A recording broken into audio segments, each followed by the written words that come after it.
नमस्कार मित्रों, आज हम सुनेंगे एक ऐसी कथा जो लाखों साल पुरानी है। एक ऐसा संवाद जो दो महान आत्माओं के बीच हुआ था। एक तरफ थे भगवान विष्णु, त्रिदेवों में से एक, पालनहार, जगत के रक्षक, क्षीर सागर के स्वामी। और दूसरी तरफ थे गरुड़, विष्णु के परम भक्त, उनके वाहन, देवताओं से भी शक्तिशाली, आकाश के राजा। इन दोनों के बीच जो संवाद हुआ वो आज तक किसी ने नहीं भुलाया, क्योंकि उस संवाद में जो सवाल थे वो हर इंसान के सवाल हैं और जो जवाब थे वो किसी भी युग में पुराने नहीं पड़ते। आज हम उसी कथा के आरंभ में जाएंगे, तो मन को शांत कीजिए, ध्यान लगाइए और इस यात्रा में साथ चलिए। बात उस समय की है जब सृष्टि नई नई थी। देवता थे, असुर थे, मनुष्य थे, पशु पक्षी थे। लेकिन एक बात थी जो सब में समान थी, वो थी मृत्यु। देवता भी मरते थे, असुर भी मरते थे, मनुष्य भी मरते थे। और जब कोई मरता था तो उसके परिजन रोते थे, दुखी होते थे और एक सवाल उनके मन में उठता था, जो गया वो कहाँ गया। यह सवाल आज भी उठता है जब घर का कोई बुजुर्ग अचानक चला जाता है, जब कोई जवान बेटा असमय चला जाता है, जब कोई छोटा बच्चा इस दुनिया को अलविदा कह देता है। तब हर माँ, हर बाप, हर पत्नी, हर भाई पूछता है, मेरा अपना कहाँ गया? क्या वो ठीक है? क्या वो हमें याद करता है? क्या हम फिर मिलेंगे? यह सवाल हजारों साल पुराना है और यह सवाल गरुड़ के मन में भी उठा था। गरुड़ के बारे में पहले थोड़ा जानते हैं। गरुड़ का जन्म ऋषि कश्यप और उनकी पत्नी विंता के यहाँ हुआ था। विंता और कद्रु ये दोनों ऋषि कश्यप की पत्नियां थी। कद्रु सर्पों की माता थी और विंता पक्षियों की। गरुड़ पक्षीराज थे, पक्षियों के राजा। उनका शरीर विशाल था, पंख इतने बड़े कि जब वो उड़ते थे तो सूर्य का प्रकाश धरती तक नहीं पहुंचता था। आवाज इतनी तेज कि पहाड़ हिल जाते थे। गति इतनी तीव्र कि हवा भी पीछे रह जाती थी। इंद्र का वज्र भी गरुड़ को नहीं रोक सकता था। देवता उनसे डरते थे, असुर उनसे भागते थे। लेकिन गरुड़ में एक खास बात थी, वो शक्तिशाली होने के बावजूद विनम्र थे। वो सबसे तेज होने के बावजूद धैर्यवान थे। वो सबसे बुद्धिमान होने के बावजूद जिज्ञासु थे। और सबसे बड़ी बात, वो भगवान विष्णु के अनन्य भक्त थे। विष्णु के प्रति उनका प्रेम ऐसा था कि उन्होंने उन्हें अपना वाहन स्वीकार किया, यानी जब विष्णु को कहीं जाना होता था वो गरुड़ पर बैठकर जाते थे। यह केवल वाहन का संबंध नहीं था, यह गुरु और शिष्य का संबंध था। यह मित्र और मित्र का संबंध था, यह भक्त और भगवान का संबंध था। एक दिन की बात है, गरुड़ आकाश में उड़ रहे थे। वो जब भी उड़ते थे तो पूरी धरती उनके नीचे होती थी। नदियाँ, पहाड़, वन, नगर सब दिखता था उन्हें। उस दिन उन्होंने नीचे देखा, एक गांव था। उस गांव में एक घर के बाहर लोग बैठे थे, सब रो रहे थे। कुछ लोग एक शव को उठा रहे थे। गरुड़ रुक गए। उन्होंने ध्यान से देखा, वो एक बूढ़े व्यक्ति का शव था। उसके बेटे कंधा दे रहे थे, उसकी पत्नी रो रही थी, उसके नाती पोते सिर झुकाए खड़े थे। गरुड़ ने सोचा, यह वृद्ध अभी तक इस घर का स्तंभ था, परिवार उस पर निर्भर था। उसके बिना यह परिवार अधूरा है और अब वो चला गया, लेकिन कहाँ गया? यही सवाल गरुड़ के मन में उठा और एक बार उठा तो रुका नहीं। वो उड़ते रहे। आगे एक और दृश्य था। एक युवा माँ अपने नवजात शिशु को छाती से लगाए बैठी थी, लेकिन शिशु हिल नहीं रहा था। वो रो रही थी, चिल्ला रही थी। बच्चा जन्म लेते ही चला गया था। गरुड़ के मन में फिर वही सवाल, इतनी छोटी सी आत्मा जो अभी आई भी नहीं थी ठीक से, वो कहाँ गई? आगे एक और दृश्य, एक युद्ध भूमि। सैकड़ों योद्धा मारे पड़े थे। किसी के हाथ नहीं थे, किसी के पैर नहीं थे। रक्त की नदियां बह रही थी। गरुड़ ने सोचा, ये सब इतने वीर योद्धा, ये सब कहाँ गए? इनके साथ क्या होगा? गरुड़ का मन भारी हो गया। उस दिन पहली बार उन्हें अपनी सारी शक्ति बेकार लगी। वो आकाश के राजा थे, वो देवताओं को हरा सकते थे, वो अमृत भी ला सकते थे, लेकिन मृत्यु के रहस्य को वो नहीं समझ सकते थे। और तब उन्होंने तय किया कि वो सीधे विष्णु के पास जाएंगे, क्योंकि अगर कोई इस सवाल का जवाब दे सकता है तो वो है भगवान विष्णु। गरुड़ ने अपने विशाल पंख फैलाए और उड़ चले क्षीर सागर की ओर। क्षीर सागर यानी दूध का सागर। यह वो स्थान है जहाँ भगवान विष्णु निवास करते हैं। शेषनाग की सैया पर लक्ष्मी माता उनके चरणों में, चारों दिशाएं उनकी महिमा गाती हुई।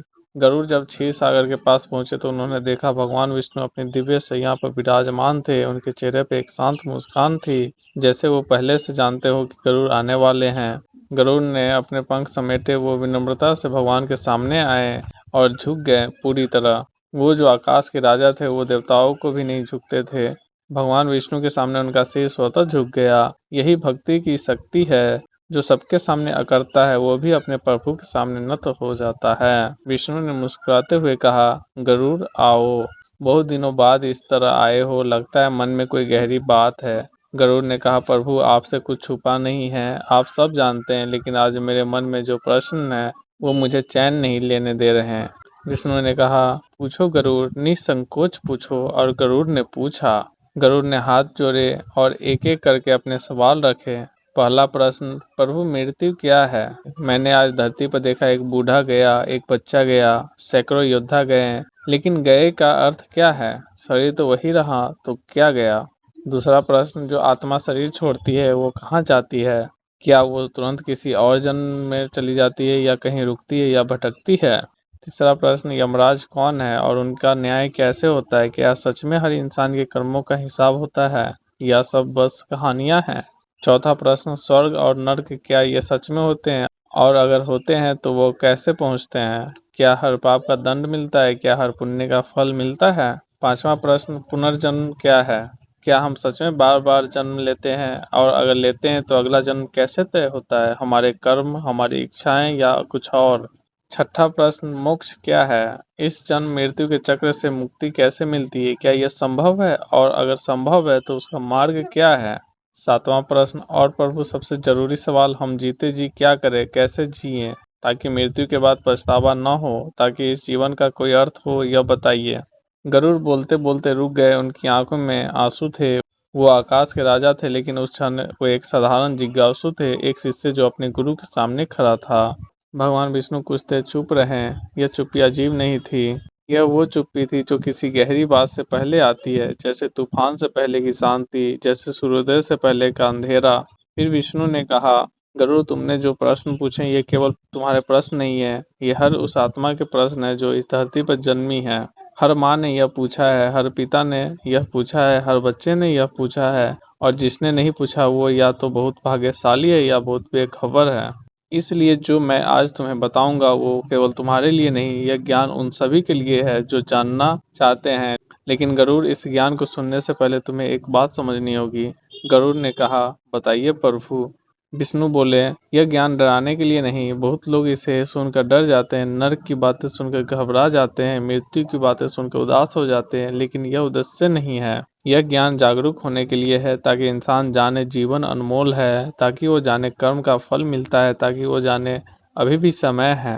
जो इस ज्ञान को सुनकर बेहतर इंसान बन जाए वही इसका सच्चा लाभार्थी है, समझे? गरुड़ ने शीश झुकाया, समझा प्रभु। विष्णु ने कहा, गरुड़, पहली बात सुनो, तुमने पूछा मृत्यु क्या है, तो सुनो, मृत्यु कोई अंत नहीं है। जैसे एक मनुष्य पुराने वस्त्र उतार कर नए वस्त्र पहनता है, वैसे ही आत्मा पुराना शरीर छोड़कर नया शरीर धारण करती है। यह शरीर जो तुम देखते हो यह मिट्टी है, 5 तत्वों से बना है, पृथ्वी, जल, अग्नि, वायु और आकाश। जब मृत्यु होती है ये 5 तत्व वापस प्रकृति में चले जाते हैं, लेकिन आत्मा आत्मा कहीं नहीं जाती। वो तो थी, है और रहेगी।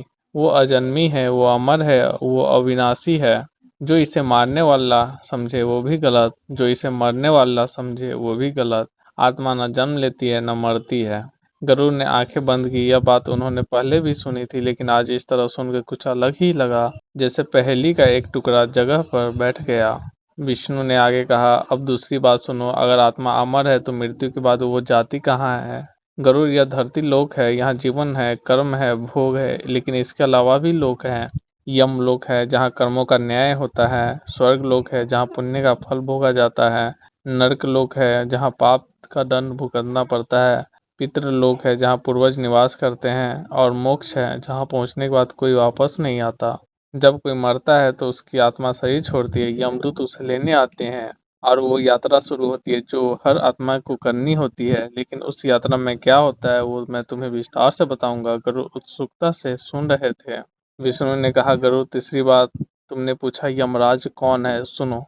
यमराज कोई क्रूर राजा नहीं है, वो धर्मराज है, धर्म के रक्षक हैं, न्याय के देवता हैं, सत्य के पालक हैं। उनका काम है हर आत्मा के साथ न्याय करना, न किसी से दुश्मनी, न किसी से दोस्ती। राजा हो या रंग, ज्ञानी हो या मूर्ख, धनी हो या गरीब, यमराज के दरबार में सब बराबर हैं। और उनके दरबार में एक विशेष व्यवस्था है, चित्रगुप्त। चित्रगुप्त वो देवता हैं जो हर आत्मा के कर्मों का लेखा रखते हैं, जन्म से लेकर मृत्यु तक का हर कर्म। हर अच्छा काम, हर बुरा काम, हर सोची गई बात, हर कहा गया शब्द, हर किया गया कर्म सब लिखा हुआ है और उसी हिसाब से न्याय होता है। गरुड़, चौथी बात तुमने पूछा मोक्ष क्या है, यह सबसे बड़ा प्रश्न है। देखो, इस सृष्टि में जो भी जन्म लेता है वो एक चक्र में है, जन्म, जीवन, मृत्यु, फिर जन्म। यह चक्र चलता रहता है, इसे कहते हैं संसार चक्र, और इस चक्र का कारण है कर्म। जब तक कर्मों का बंधन, जब तक इच्छाएं, जब तक अहंकार है, तब तक यह चक्र चलता रहेगा। मोक्ष है इस चक्र से मुक्ति। जब आत्मा इतनी शुद्ध हो जाए, जब उस पर कोई कर्म का बंधन न हो, जब वो मुझ में परमात्मा में विलीन हो जाए, तो वो फिर जन्म नहीं लेती, वो मुक्त हो जाती है। और यही मुक्ति, यही मोक्ष हर आत्मा का अंतिम लक्ष्य है। विष्णु की बात सुनकर गरुड़ और भी उत्सुक हो गए। उन्होंने कहा, प्रभु यह तो केवल परिचय था, लेकिन मैं विस्तार से जानना चाहता हूँ।